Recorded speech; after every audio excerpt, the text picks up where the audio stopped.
మహిళల భద్రతకు భంగం కలిగించే నేరస్తులపై చట్టపరంగా కఠిన చర్యలు తీసుకుంటాం. బాధితులకు న్యాయం చేయడం పోలీస్ శాఖ ప్రథమ బాధ్యత. వృద్ధురాలిపై లైంగిక దాడి కేసు చోరీకి పాల్పడిన నిందితుడిని అత్యంత వేగంగా గుర్తించి అరెస్టు చేయడం ద్వారా వనపర్తి పోలీసులు తమ విధి నిబద్ధతను మరోసారి నిరూపించారు. సాంకేతిక ఆధారాలు, క్షేత్రస్థాయి దర్యాప్తు సమన్వయంతో నిందితుడిని చట్టం ముందు నిలబెట్టాం. మహిళలపై నేరాలకు పాల్పడే వారెవరైనా తప్పించుకోలేరనే సందేశాన్ని ఈ కేసు ద్వారా స్పష్టం చేస్తున్నామని జిల్లా ఎస్పీ సునీతారెడ్డి తెలిపారు. 55 ఏళ్ల వృద్ధురాలిపై అత్యాచారం చేసి చోరీకి పాల్పడిన నిందితుడిని అరెస్టు చేసి కోర్టులో హాజరుపరుస్తున్నామని ఎస్పీ తెలిపారు.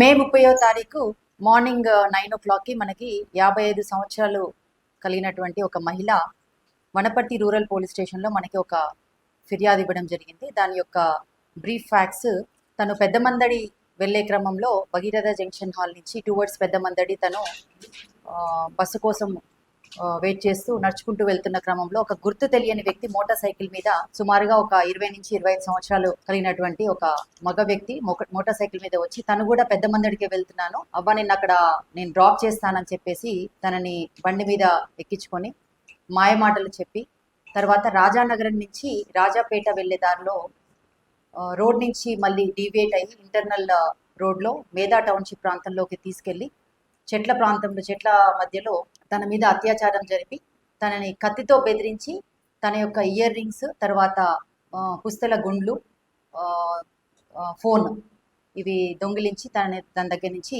తీసుకొని వెళ్ళిపోయాడని చెప్పేసి మనకి సమాచారం రావడంతో ఇమ్మీడియట్గా మన వనపర్తి ఎస్డిపిఓ గిరిబాబు ఆధ్వర్యంలో, అలాగే వనపర్తి టౌన్ సిఐ రత్నం ఆధ్వర్యంలో 3 టీమ్స్ ఫామ్ చేశాము. దీనికి Rishikesh Wanaparthy rural SI lead చేశాడు, అలాగే వనపర్తి టౌన్ హరి అండ్ వాళ్ళ టీం కూడా. సో ఇమీడియట్గా టీమ్స్ ఫామ్ చేసి మనకున్నటువంటి టెక్నాలజీని ఉపయోగించుకొని, అలాగే మనకున్నటువంటి ఇంటెలిజెన్స్ ద్వారా ఈ ఇన్వెస్టిగేషన్ స్టార్ట్ చేసినప్పుడు సో ఇతని వివరాల్లోకి వెళ్తే ఇతని పేరు నవీన్, ఇతని వయసు 24 సంవత్సరాలు. ఇతను గద్వాల డిస్టిక్కి సంబంధించి ఆలూరు విలేజ్ గట్టు మండలం.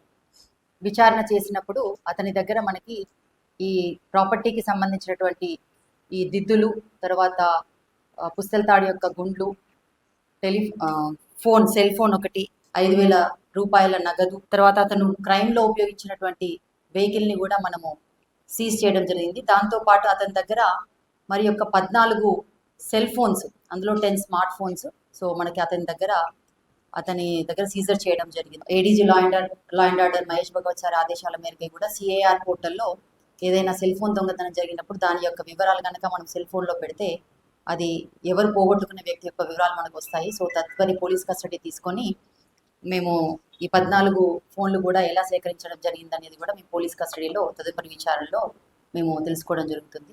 సో పశువులకి మేత వేసేసి వెళ్ళిపోదామబ్బా మళ్ళీ అని చెప్పేసి అలా మాయమాటలు చెప్పి ఆమెని ఎవరూ లేనటువంటి ప్రదేశంలోకి తీసుకెళ్లి అక్కడ బలాత్కారం చేసి కత్తితో బెదిరించి బంగారపు వస్తువులు కూడా తస్కరించడం అనేది జరిగింది. సో తదుపరి విచారణలో ఇతని యొక్క డీటెయిల్స్ మళ్ళీ ఫర్దర్ ఇన్వెస్టిగేషన్లో తెలుసుకోవడం జరుగుతుంది.